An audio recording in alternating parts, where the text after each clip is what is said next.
101 Essays That Will Change the Way You Think, by Brianna Wiest. Introduction. Have you ever found yourself lying awake at night, staring at the ceiling, asking that one, quiet, terrifying question? What am I doing with my life? Or maybe you've achieved something you've wanted for years, the right grades, the perfect relationship, the approval of your friends, only to feel empty. You get there, and you find that the happiness you were promised, the feeling of arrival, it just isn't there. What if I told you that this feeling isn't a sign that you've failed?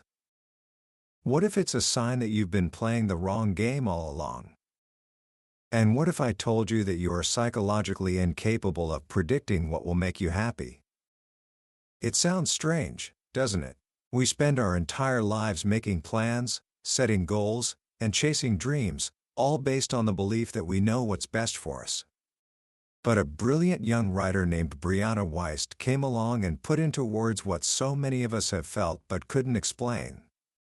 In her landmark book, 101 Essays That Will Change the Way You Think, she offers a profound and liberating truth. To change your life, you don't need to change your circumstances.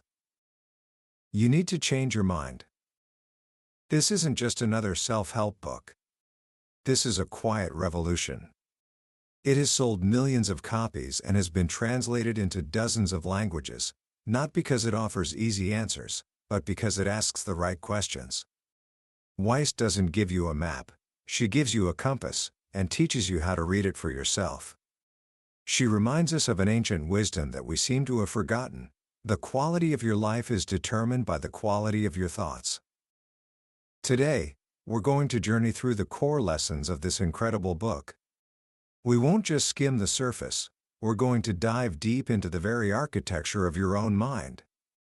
By the end of our time together, I promise you this, you will begin to see the invisible forces that have been shaping your reality. You'll understand why you sometimes sabotage your own happiness, why you're drawn to the things that hurt you, and why your greatest moments of pain are often the doorways to your greatest breakthroughs. This is more than a book summary. This is an invitation to become the architect of your own mind. So, take a deep breath. Settle in. And let's begin. Book summary.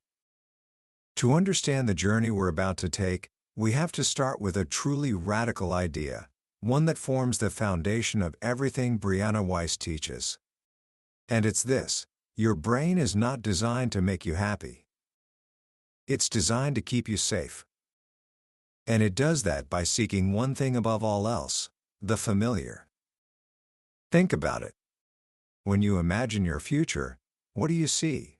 You probably picture a better version of something you've already known. A better relationship than your last one. A more successful career than the one you've seen others have. Your brain, for all its genius, can only create from the ingredients of the past. It's just recreating old solutions. When you dream of what you want, you're often just dreaming of what you know. This is the first and most fundamental subconscious behavior that keeps us stuck. We believe we are chasing happiness, but in reality, we are just chasing comfort. We are chasing the familiar. And sometimes, the most familiar feeling we have is one of struggle, of not being good enough, of a low-grade anxiety humming in the background of our lives. Wiest explains that we all have something called an upper limit for happiness. It's like a thermostat in our mind, set to a specific emotional temperature. If your life starts getting too good, if you fall deeply in love, or land that dream job, or just feel a profound sense of peace, an alarm goes off inside you. It feels unfamiliar. It feels unsafe. And so, what do? We unconsciously self-sabotage. We pick a fight with our partner. We start procrastinating at work. We invent a new problem to worry about. We do something, anything, to bring ourselves back down to the emotional temperature we're used to. That old, familiar discomfort feels, in a strange way, like coming home. Have you ever done this? Have you ever had something wonderful happen, only to find yourself immediately worrying about how it could all go wrong?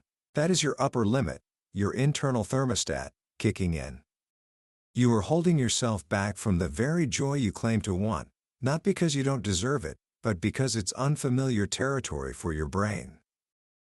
This leads us to one of the most powerful and counterintuitive truths in the book. The things you fear are not always warnings to turn back. Often, fear is a compass pointing you directly toward what you need to do most. Wiest puts it beautifully. Fear equals interest. If you felt indifferent about something, you wouldn't feel fear. You'd just ignore it and move on. But when you feel that jolt of fear, the fear of speaking up, of starting that creative project, of telling someone you love them, it's because you are deeply invested in the outcome. It means you care. It means you're on the edge of your comfort zone, which is the only place where real growth ever happens. Think of the person who is afraid of heights. They aren't just afraid of falling, they are fascinated by the expanse, the view, the feeling of being on top of the world. The fear and the desire are two sides of the same coin. So many of us misinterpret our own internal signals. We think happiness is good and fear is bad. We believe our gut instincts are telling us to run from pain and toward pleasure. But the wise person, the emotionally intelligent person, understands that our feelings are far more nuanced. They know that sometimes, the greatest pain comes right before the greatest breakthrough. The discomfort is not a sign that you're on the wrong path, it's often the very sign that you are finally on the right one. It's the feeling of your old self dissolving to make way for the new. Wiest identifies a whole collection of these uncomfortable feelings that are actually indicators of growth. Feeling lost, for instance. We panic when we feel directionless, when the 5-year plan we made at 17 no longer makes sense. But feeling lost is often a sign that you're becoming more present. You're no longer living inside a pre-written story in your head, you're starting to live in the real world, moment by moment. And until you get used to it, that freedom can feel terrifyingly like being lost. Or what about that irrational anger that sometimes boils up out of nowhere?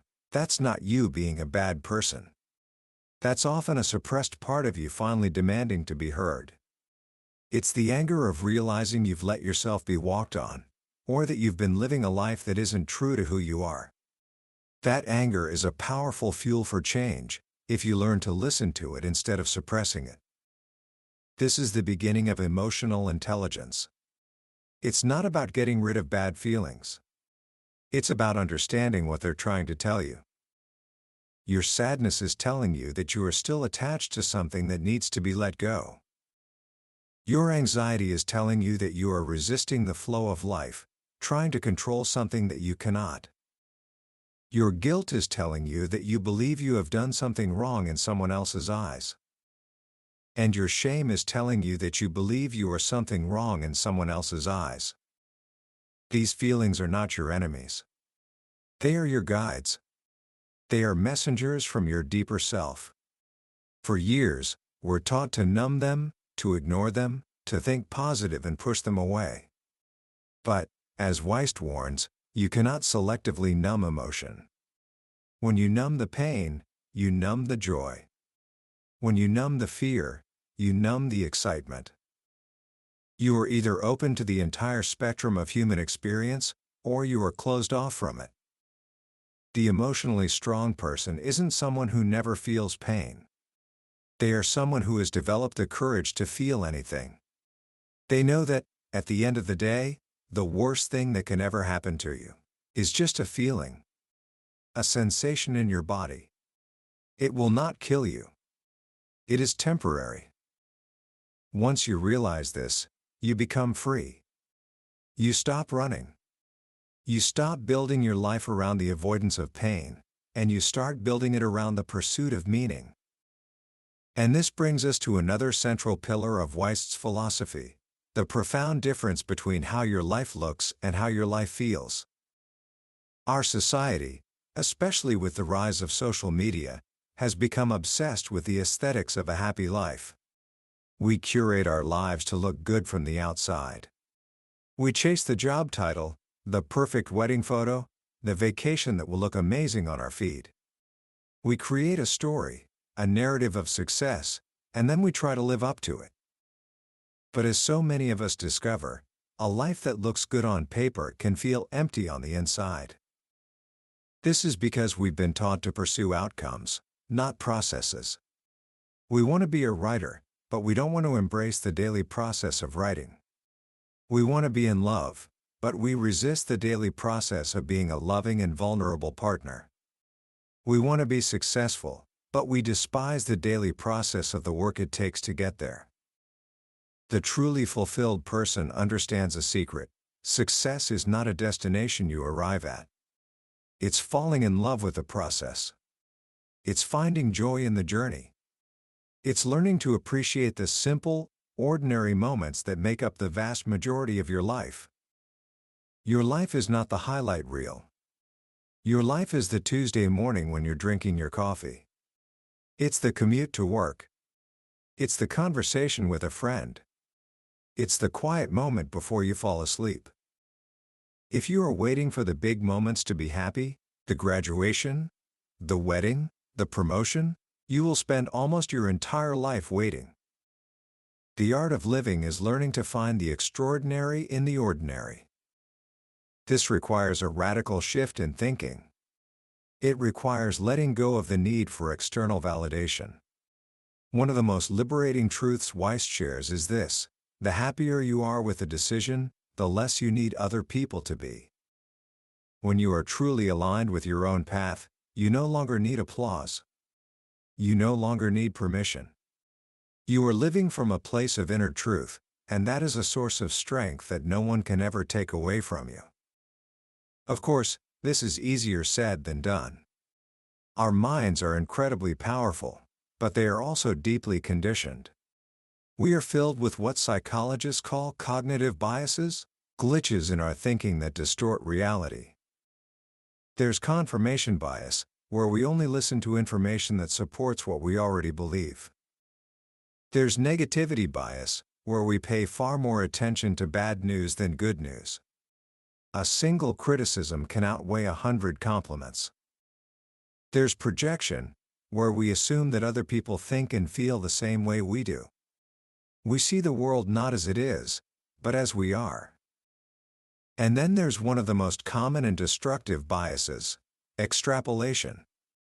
This is when we take our current moment and project it onto the entire future. If we're having a bad day, we think we have a bad life. If we feel lonely right now, we believe we will be lonely forever. Emotionally intelligent people learn to recognize these biases in their own thinking. They don't believe every one thought that pops into their heads.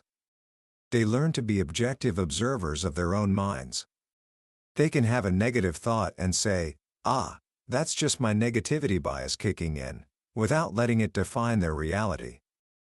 This is what it means to think about your thinking. It's a skill, and like any skill, it requires practice. It requires you to question yourself, to challenge your own assumptions. The best people, Wiest says, are the ones who go home at the end of the day and think, or maybe there's another way. This leads to another crucial theme: the stories we tell ourselves about our past. You might think your past is a fixed, unchangeable reality. But it's not.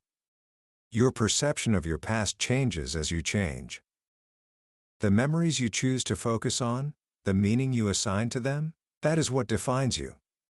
So many people are haunted by their past because they are stuck in one version of the story.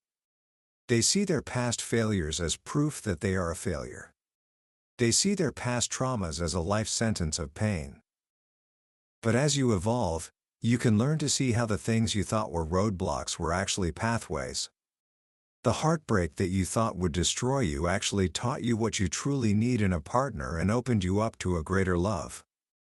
The job you lost forced you to discover a career you are truly passionate about. The past did not prevent you from having the life you want, it facilitated it. This doesn't mean you should ignore or gloss over painful events. It means learning to see them as part of the storyline of your personal evolution. You are the hero of your own story, and every hero must face trials and tribulations. Those challenges are what forge their character and make them who they are. This reframing of the past is connected to another powerful idea. The things you hate in other people are often the things you cannot see in yourself. This is the concept of the shadow self. These are the parts of you that you were taught were not okay. Perhaps your anger, your ambition, your vulnerability. So you suppress them. You push them into the shadows of your consciousness. But they don't go away. Instead, when you see someone else expressing one of those traits, it infuriates you. You aren't angry because you genuinely dislike that trait. You are angry because that person is mirroring a disowned part of yourself. You are fighting your own desire to integrate that part of you back into your whole being. Your anger is self-recognition. The things you love in others are the things you love in yourself. And the things you hate in others are the things you have not yet learned to love in yourself. When you understand this, your relationships with other people transform. You realize that every interaction is an opportunity for self-discovery. The annoying coworker, the frustrating family member, they are all your teachers. They are showing you the parts of yourself that need healing. This journey of self-awareness and emotional maturity is not about becoming perfect. It's about becoming whole. It's about embracing every part of yourself, the light and the shadow. It's about letting go of the expectations you've held for yourself and for your life. We all grow up with a script in our heads. A story about who we are supposed to be, what we are supposed to achieve, and when we are supposed to achieve it. Your 20s, we're told, are for building. Your 30s for settling. Your 40s for maintaining. But life is not that linear. Wiest encourages us to let go of these rigid expectations. You do not owe anything to your younger self. You are not required to be the person you once thought you would be. In fact, if you are still that person, it means you haven't grown. Your only responsibility is to the person you are today. And the most important question you can ask yourself is not, what am I supposed to want, but rather, what do I want now? This is a question you must ask yourself every day. Your answers will change. And that's okay. The things that are truly meant for you will keep reappearing. They will be the recurring themes, the quiet whispers of your soul that never go away. Learning to listen to that inner voice is the ultimate skill. It's a voice that doesn't use words.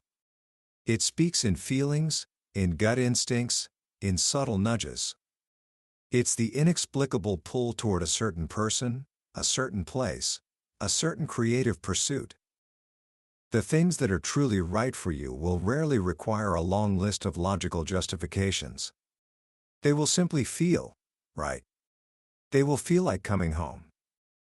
The things you have to argue with yourself about, the things you have to convince yourself are a good idea, those are usually the illusions. Those are the choices born of fear, or ego, or the expectations of others. The journey of changing the way you think is a journey of unlearning as much as it is of learning. It's about stripping away the layers of social conditioning, the false beliefs, the limiting stories you've been telling yourself. It's about getting down to the core of who you are. And who are you, at your core? You are not your body. You are not your thoughts. You are not your emotions. You are not your job title or your relationship status. You are the silent observer behind it all. The awareness that experiences all of these things. This might sound abstract, but it is the most practical truth there is. When you identify with your thoughts, you are at their mercy. When you identify with your body, you are subject to the fear of aging and decay. When you identify with your roles, you are devastated when they are taken away. But when you identify with the awareness that is you, the timeless, unchanging essence of your being, You find a peace that cannot be shaken by the ever-changing circumstances of your life. This is the ultimate freedom. It is the freedom to experience life fully, without being attached to the outcome. It's the freedom to love deeply, without the fear of loss. It's the freedom to be exactly who you are, without needing anyone else's approval. This is not a destination you arrive at overnight. It is a daily practice. It is the practice of learning how to think. It is the practice of choosing, again and again, to see the world not as a place of problems, but as a place of possibilities. Every obstacle is an opportunity to grow. Every heartbreak is an opportunity to heal. Every moment of uncertainty is an opportunity to trust. Everything is here to help you. This is perhaps the most liberating thought of all. When you choose to believe that the universe is not happening to you, but for you, everything changes. You are no longer a victim of circumstance. You are a co-creator of your reality. The challenges you face are not punishments, they are assignments. They are perfectly designed to teach you the lessons you most need to learn. Your life is a curriculum, custom-made for the evolution of your soul. And what is the final lesson? It is simple. It is the art of acceptance. The art of letting go. The art of realizing that you don't need to chase happiness, because it is already within you. It is who you are. The work is not to find it, but to get rid of everything that is standing in its way.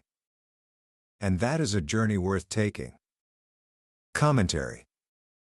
As we come to the end of our journey through 101 essays that will change the way you think, it's worth taking a moment to just sit with the profound simplicity of what Brianna Wiest is offering us.